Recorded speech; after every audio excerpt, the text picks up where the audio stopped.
Eh bien, cette toute nouvelle vidéo intitulée « La quête de sens insatiable du chaser ». Alors ça, c'est un poids lourd dans le parcours dit flamme jumelle de la part des chasers et d'ailleurs de la part de gens qui... alors plus dans ce style de relation qu'ailleurs, mais on le retrouve aussi dans la, entre guillemets, spiritualité en général. C'est-à-dire qu'à un moment donné, alors là on va rester sur le parcours flamme jumelle, chaser, etc. Mais quand on est pris dans cette quête de sens ou ce besoin de comprendre, bah, c'est un peu en fait une épée à double tranchant. Et donc d'où le but de la vidéo de t'expliquer ça, parce que il va falloir en sortir assez rapidement. Et quand je dis en sortir assez rapidement, je dis pas ne plus chercher à comprendre ou ne plus avoir envie de comprendre ou ne plus vouloir comprendre un sujet. Il y a une petite subtilité. Donc si on en revient donc au parcours flamme jumelle, à un moment donné, le chaser, il va être dans le besoin de comprendre, donc pas juste dans une envie ou une volonté de comprendre, mais dans un besoin. Je vais expliquer un petit peu la différence juste après. Et là, on va commencer par regarder quelle est l'erreur que la majorité des gens font quand ils sont dans ce genre de parcours, c'est-à-dire où il s'est pas passé ce qu'on avait prévu, et donc on va rentrer dans le besoin de comprendre. La première chose à entendre, c'est... Et en fait, qu'on constate tout simplement, c'est que la grosse majorité des gens, je l'ai fait, tu l'as fait ou tu le fais encore, c'est normal, on part à l'extérieur de soi pour aller glaner de l'information. Livres, blogs, vidéos, séminaires, tout ce que tu veux, bref, tout ce qui est à l'extérieur où quelque chose ou quelqu'un pourrait nous apporter de l'extérieur en nous de l'information et du coup, ce qui nous permettrait donc de comprendre, d'avoir des prises de conscience, de voir plus clair, de mieux cerner la situation. Et il devrait y avoir, et ça c'est la croyance qu'il y a derrière ça, une sorte de soulagement, de guérison, de « Ah, maintenant que j'ai compris, ça va aller mieux ». Alors effectivement, en faisant ça, on va avoir un certain soulagement, ça va aider pendant un temps, mais on va très vite arriver à court des bénéfices de cette méthode. Alors là, pour la vidéo, on va prendre un chaser, par exemple, qui a une sensation de vide en soi, qui depuis toujours a cette sensation un petit peu de je suis pas d'ici, je suis pas au bon endroit, tu vois, on m'a volé ma vie, ce genre de choses comme ça, etc. Et qui va être donc annulé par la rencontre runner, puis ensuite complètement accentué, justement par la fameuse nuit noire de l'âme, etc. Bref. Donc, cette personne, ce qu'elle va faire, c'est qu'elle va essayer de comprendre ça, pourquoi il y a ce vide en soi, pourquoi ça a été annulé par la rencontre runner, et puis après, ça lui a encore plus pété au visage. Donc elle va poser des questions, pourquoi cette sensation est là, qu'est-ce que j'ai fait pour avoir cette sensation, d'où ça provient, à quel moment ça a apparu, qu'est-ce qui fait que j'ai ça, etc. etc. Ça, c'est ce que j'appelle donc mentaliser le problème, plus aller chercher donc à l'extérieur les réponses à ces questions-là. Sauf que pendant que la personne elle mentalise sur le problème, elle n'est pas en train de lâcher prise sur le problème. C'est deux choses qui sont en termes de guérison monumentalement opposées. Il y en a une, mentaliser, ça va nourrir, donner du grain à moudre, etc. etc. Ça va aider un peu, mais on va très vite arriver donc à court de l'aide que peut apporter cette solution, alors que la deuxième solution, le lâcher prise, ça va t'amener à la guérison complète, alors en X temps, avec X répétitions, on est d'accord, hein. Il n'y a pas de formule magique, mais à la guérison complète d'un trauma.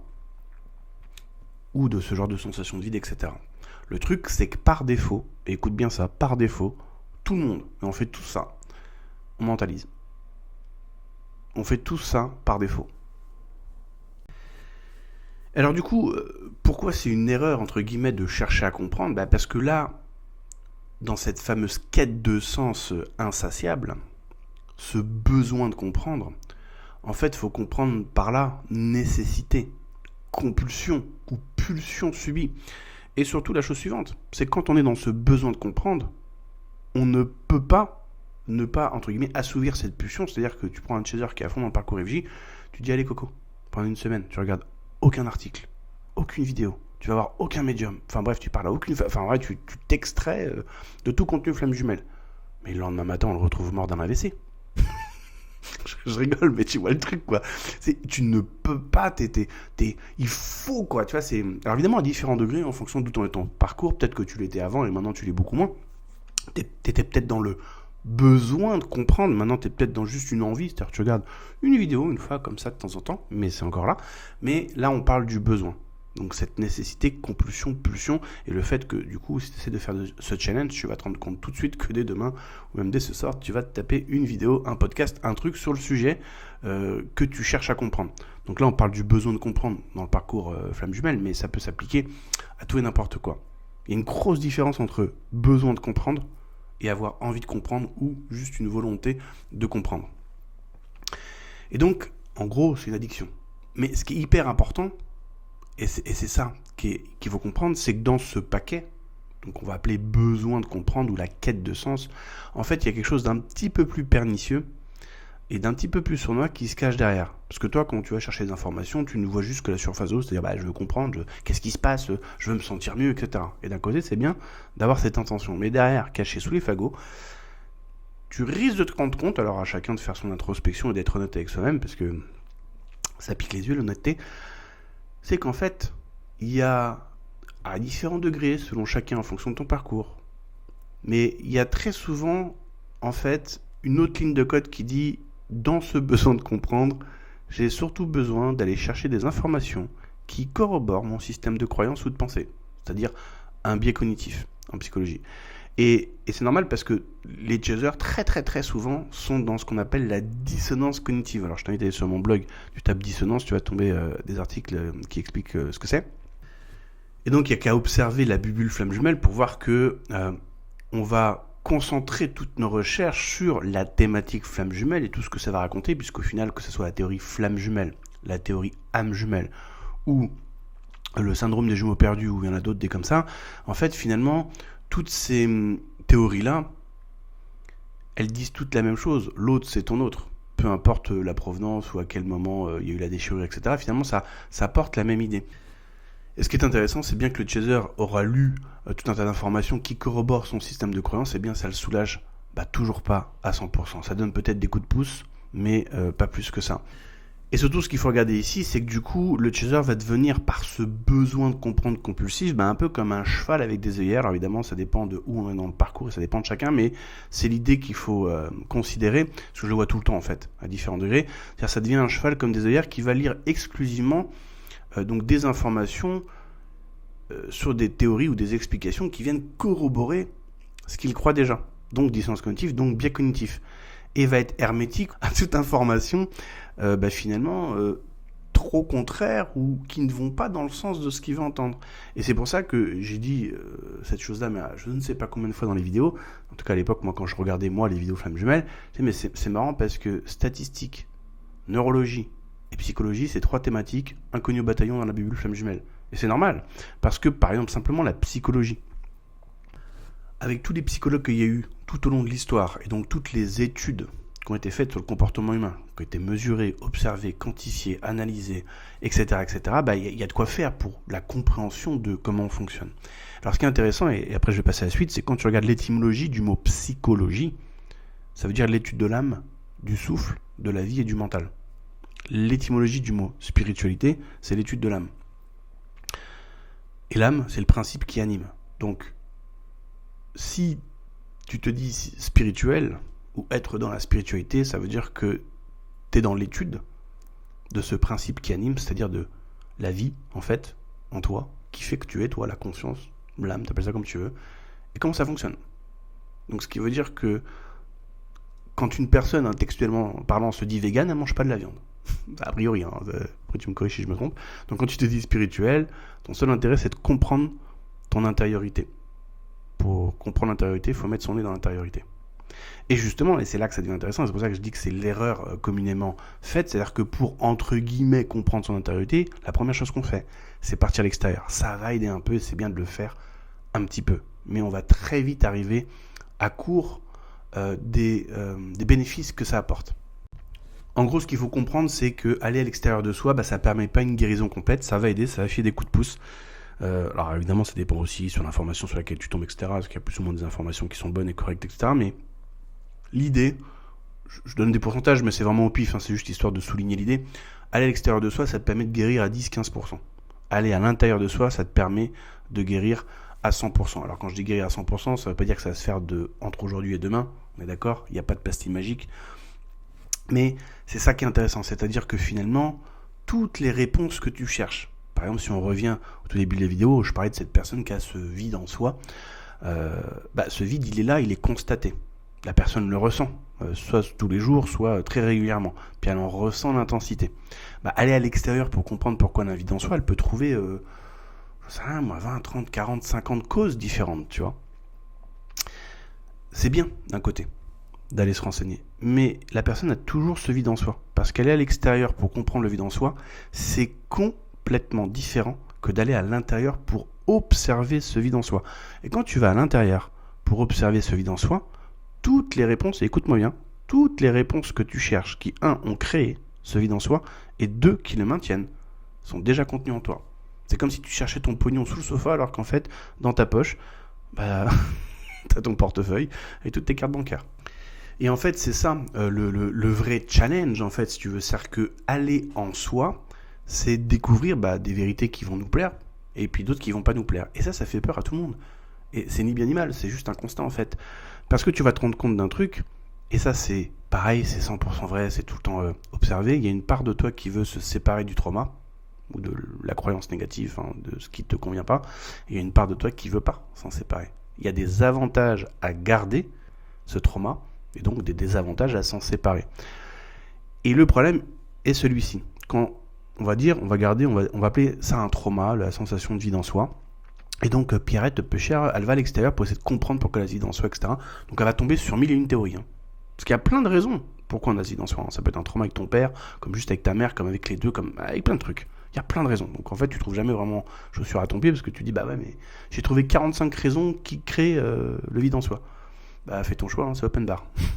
Ça va pas te régler ton problème. Donc quand on va là-bas et qu'on va chercher ça, on va être dans le besoin de comprendre et on va y passer un certain temps. Des mois, voire des années. Et en fait, pendant qu'on fait ça, alors il y a le côté envie de comprendre, il y a le côté aussi on va se cantonner, essayer de trouver les informations qui corroborent ce qu'on croit. Donc là, par rapport au parcours familial notamment. Mais pendant qu'on fait tout ça, en fait, on est dans la fuite de notre intériorité, où il y a toutes les réponses que tu cherches. Parce qu'en fait, ça fait peur d'aller se rendre compte qu'en fait, on a toujours eu la main. Certes, c'est pas toi qui as décidé, par exemple, je prends l'exemple le viol, c'est pas toi qui as décidé de te faire violer tel jour à telle heure, on est d'accord. Il n'y a pas de souci là-dessus. Mais suite à cet événement, il y a plein de processus mentaux qui ont été créés au moment de l'événement et par la suite qui vont s'être créés. Et tout ça, c'est tes vérités.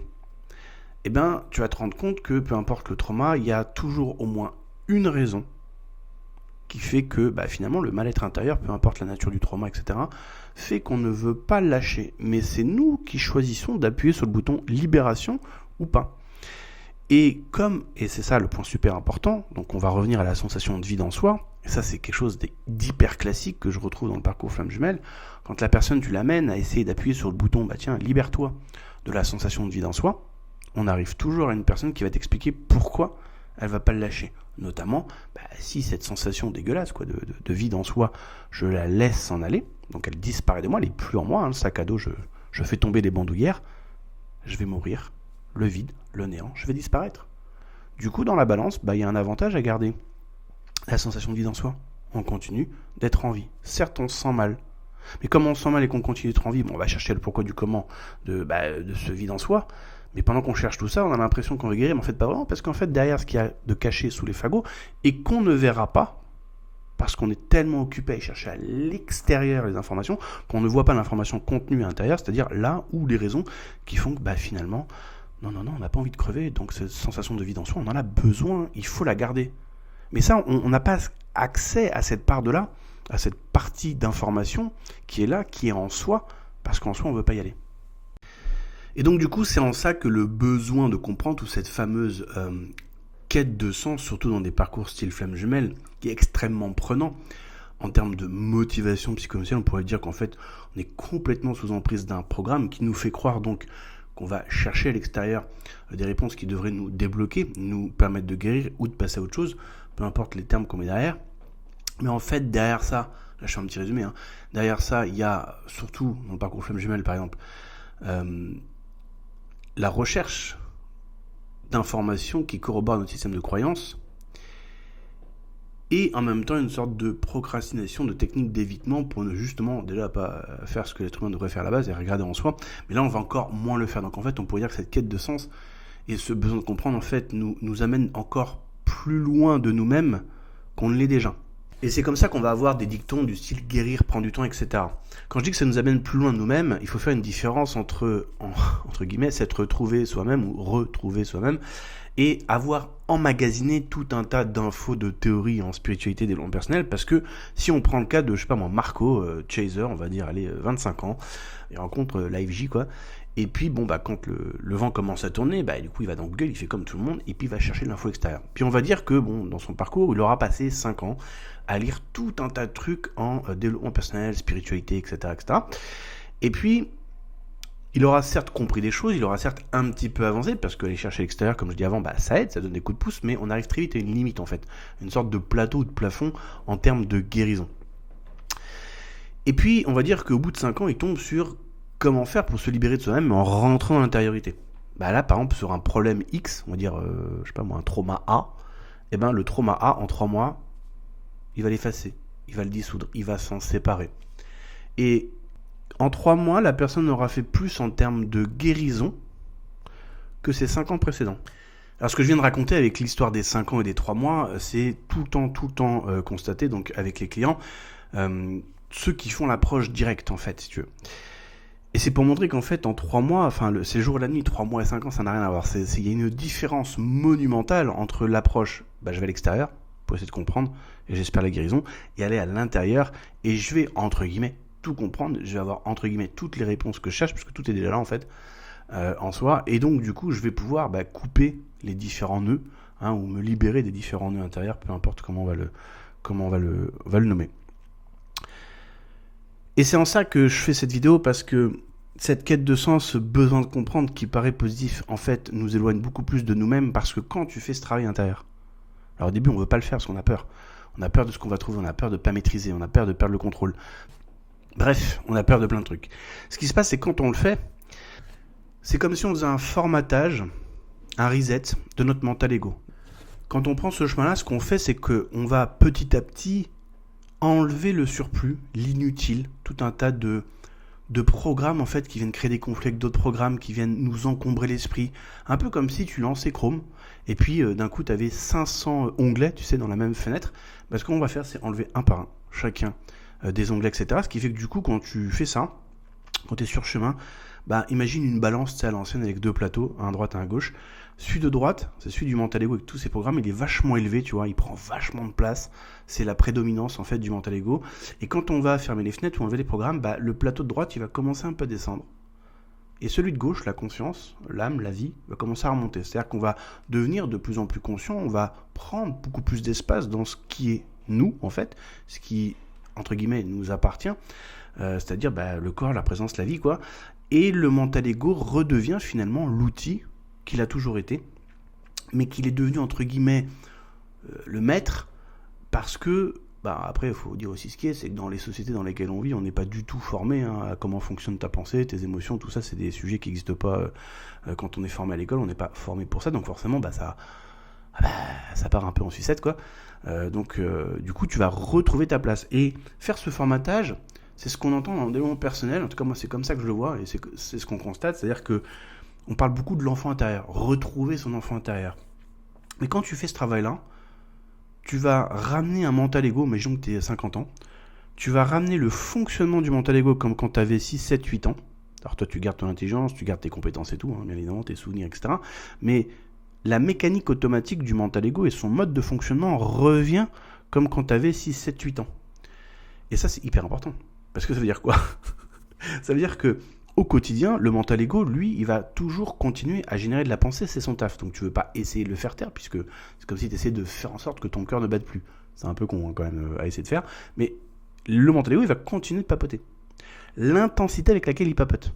T'as remarqué, pendant la lumière de l'âme, il papote fort.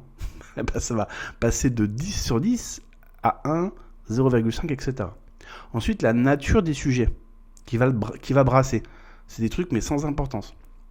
Et c'est comme ça qu'en fait, dans la balance, le plateau de gauche va remonter.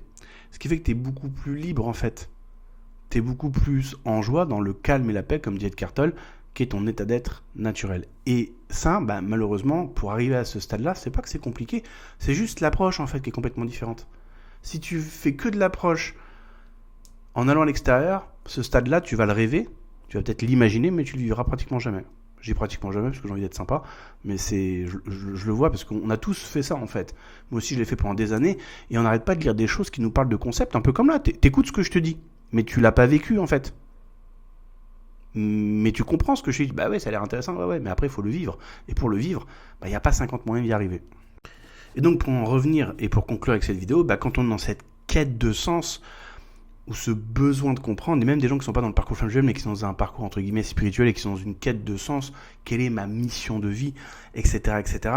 Le problème c'est qu'ils vont encore dans l'extérieur pour aller chercher quelle serait leur mission de vie, mais si tu as une mission de vie, c'est que c'est ton âme qui a une mission de vie, a priori, dans la théorie, donc c'est pas à l'extérieur que tu vas avoir ton info, il faut que tu écoutes ton intériorité, et en fait, je veux dire ce que moi je constate, tout le temps, tous ces gens-là qui sont dans une quête de sens, par exemple, de quelle est ma mission de vie sur Terre, etc., on se rend compte que dès qu'on commence à libérer le sentiment d'être perdu, ou le sentiment de ne pas être à sa place, ou de ne pas être en phase avec ce que l'on vit, la quête disparaît.